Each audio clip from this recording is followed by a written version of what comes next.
مرا یاد کنید. مخمس بر غزل استاد روانشاد لایق. گر شود برق شرربار مرا یاد کنید. عالم از مهر پرانوار مرا یاد کنید. ابر گردید گهربار مرا یاد کنید. دوستان وقتی گلی خار مرا یاد کنید. چون گلی سنگ ز کوهسار مرا یاد کنید. روح تا ماندم امثال دلی آینه پاک، از صدایم برسد زمزمه نغمه راک. فروغ صحبت آگه دلان باشد غزلهایم، به دست جاهلان مسپار شعر و داستانم را. تو نگویید شده عالم زیبایی هلاک، گر بخواهید که من خفتن نباشم در خاک، با دل و دیده بیدار مرا یاد کنید. هرگاه چهره اشعار بزرگان خوانید، شعر از مهر وفا و غم هجران خوانید. گر به تالار و به میدان و سر خان خوانید، هرگاه جام به کف مست و گران جان خوانید.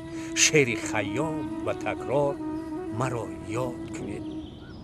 گر ببینید گل و سبزه طربناک شده است، گر ببینید گل و سبزه طربناک شده است، سر گورم سی صبا دامن گل چاک شده است. طرب آلوده همه عالم و افلاک شده است، غم و شادی جهان در دل من خاک شده است. سر هر شادی و تیمار مرا یاد کنید. عاشق بگذره در شعر به لب واله و مست، از خیابان و ره بازوی معشوقه به دست. گوید این هم زدن جام همه باده پرست، جام عمری من پرشور اگر نیمه شکست. سر هر مستی سرشار مرا یاد کنید. یاد کنید. اهل قلم و کتاب ماییم، عمری ولی در شتاب ماییم. از خواب گران خیز، در غمزده زین خطاب ماییم.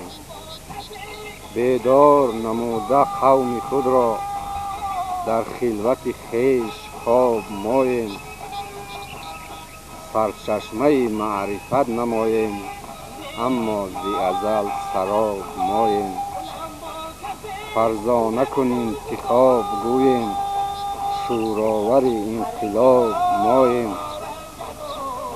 جاه است مراد پیشوا جاه، چون زینه به آن جناب ماییم. محزون همه عیش خویش جوید، یک ساده در عذاب ماییم.